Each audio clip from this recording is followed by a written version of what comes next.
혹시 최근 들어 아무 이유 없이 기운이 없고 하루 종일 몸이 축 처지는 느낌이 드는데도 나이 들면 원래 의욕이 떨어지지 하며 넘기고 계시진 않으신가요? 특히 예전에는 즐겁게 하던 일들도 이제는 귀찮고 피곤하게 느껴지는데도 단순 스트레스 때문이라고 생각하는 분들이 많습니다. 또 어떤 분들은 우울증은 마음이 약한 사람만 걸리는 병이라고 생각해서 몸과 마음이 보내는 초기 신호를 놓치는 경우도 많습니다. 그런데 정말 중요한 건 우울증은 단순히 기분만 가라앉는 문제가 아니라 몸 전체가 먼저 이상 신호를 보내는 경우가 많다는 점입니다. 특히 중장년층과 노년층에서는 우울감보다 몸 통증과 피로감, 불면 같은 증상이 먼저 나타나는 경우도 많습니다. 문제는 이런 증상들이 너무 흔한 노화 증상처럼 보여서 가족도 본인도 심각성을 놓치는 경우가 많다는 점입니다. 무서운 건 우울증을 오래 방치하면 수면과 식사, 면역력, 기억력까지 영향을 줄 수 있다는 점입니다. 특히 활동량이 줄어들수록 몸 기능도 함께 약해질 수 있고 고립감까지 심해질 수 있습니다. 또 심한 경우에는 삶 자체에 대한 의욕이 크게 떨어지면서 건강관리까지 포기하게 되는 경우도 있습니다. 그래서 오늘은 우울증이 왜 무서운지, 몸과 마음이 어떤 초기 신호를 보내는지, 그리고 어떤 변화를 절대 가볍게 넘기면 안 되는지 꼭 기억하셔야 할 내용을 아주 자세히 말씀드리겠습니다. 첫 번째입니다. 이유 없이 기운이 없고 몸이 계속 피곤하다면 중요한 신호일 수 있습니다. 우울증 초기에는 마음보다 몸이 먼저 무거워지는 경우가 많습니다. 특히 충분히 쉬어도 계속 피곤하고 몸에 힘이 안 들어갈 수 있습니다. 또 아침에 눈을 떠도 하루를 시작하는 게 너무 버겁게 느껴질 수 있습니다. 어떤 분들은 몸이 납덩이처럼 무겁다 라고 표현하기도 합니다. 문제는 많은 분들이 단순 체력 저하나 노화라고 생각한다는 점입니다. 그래서 영양제만 먹거나 잠깐 쉬면 괜찮아질 거라고 넘기는 경우가 많습니다. 하지만 특별한 이유 없이 무기력과 피로감이 오래 지속된다면 몸 상태를 꼭 확인해 보셔야 합니다. 특히 예전보다 움직이기 싫고 사소한 일도 귀찮아진다면 몸과 마음이 보내는 경고일 수 있습니다. 우울증은 단순 기분 문제가 아니라 뇌 기능과 신체 리듬에도 영향을 줄 수 있기 때문입니다. 몸은 이미 에너지 저하 신호를 보내고 있을 수 있습니다. 두 번째입니다. 잠을 자도 개운하지 않을 수 있습니다. 우울증이 있는 분들 중에는 수면 문제가 함께 나타나는 경우가 많습니다. 특히 잠들기 어렵고 새벽에 자꾸 깨는 경우가 많습니다. 또 충분히 잔 것 같은데도 몸이 전혀 회복되지 않은 느낌이 들 수 있습니다. 어떤 분들은 새벽에 눈이 떠진 뒤 걱정과 생각이 꼬리를 물면서 다시 잠들지 못한다고 말하기도 합니다. 반대로 지나치게 잠이 많아지고 하루 종일 누워 있으려는 경우도 있습니다. 문제는 이런 변화를 단순 수면 습관 문제라고만 생각한다는 점입니다. 하지만 우울증은 뇌의 수면 조절 기능에도 영향을 줄 수 있습니다. 특히 잠을 자도 피곤하고 아침마다 더 지치는 느낌이 든다면 절대 그냥 넘기시면 안 됩니다. 수면이 무너지면 기억력과 면역력, 집중력까지 함께 떨어질 수 있습니다. 몸은 이미 수면 리듬 이상 신호를 보내고 있을 수 있습니다. 세 번째입니다. 사람 만나는 게 점점 싫어질 수 있습니다. 우울증 초기에는 혼자 있으려는 변화가 먼저 나타나는 경우도 많습니다. 특히 전화 오는 것도 귀찮고 모임 나가는 게 부담스럽게 느껴질 수 있습니다.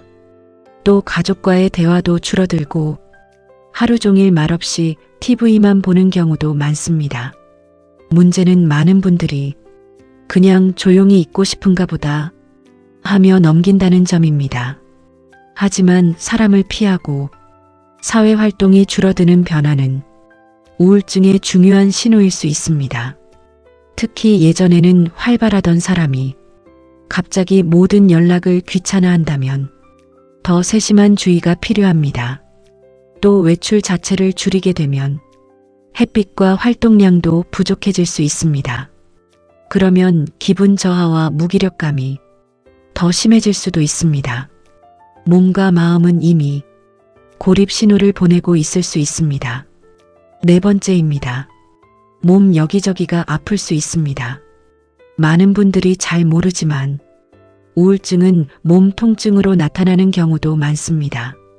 특히 어깨와 목이 뻣뻣하고 허리와 관절이 계속 쑤실 수 있습니다. 또 소화가 안 되고 속이 답답한 느낌이 반복될 수도 있습니다. 어떤 분들은 병원 검사를 해도 별 이상이 없는데 몸이 계속 아프다고 말하기도 합니다. 문제는 이런 증상을 각각 다른 질환으로만 생각한다는 점입니다. 하지만 우울감과 스트레스가 오래 지속되면 신경과 근육 긴장도 계속 높아질 수 있습니다. 특히 두통과 소화불량, 몸살 같은 증상이 반복된다면 몸과 마음 상태를 함께 살펴봐야 합니다. 몸은 이미 스트레스 과부하 신호를 보내고 있을 수 있습니다. 다섯 번째입니다. 작은 일에도 쉽게 예민해질 수 있습니다. 우울증은 단순히 축 처지는 모습만 나타나는 게 아닙니다. 특히 사소한 일에도 화가 나고 예민해지는 경우도 많습니다. 또 별일 아닌 말에도 상처를 크게 받는 경우가 생길 수 있습니다. 어떤 분들은 가족 말 한마디에도 눈물이 나거나 짜증이 난다고 말하기도 합니다. 문제는 이런 변화를 성격 문제라고만 생각한다는 점입니다. 하지만 감정 조절이 어려워지는 것도 우울증에서 흔하게 나타날 수 있는 신호입니다. 특히 이유 없는 불안감과 초조함이 계속 이어진다면 절대 그냥 넘기시면 안 됩니다. 몸과 뇌는 이미 감정 조절 이상 신호를 보내고 있을 수 있습니다. 여섯 번째입니다. 기억력과 집중력도 떨어질 수 있습니다. 우울증이 오래 지속되면 뇌 기능에도 영향을 줄 수 있습니다. 특히 집중이 잘 안 되고 방금 들은 내용도 금방 잊어버릴 수 있습니다. 또 책이나 TV 내용을 따라가기 어려워지고 대화 흐름도 자꾸 놓치게 될 수 있습니다. 문제는 이런 변화를 치매 시작이라고 오해하는 경우도 많다는 점입니다.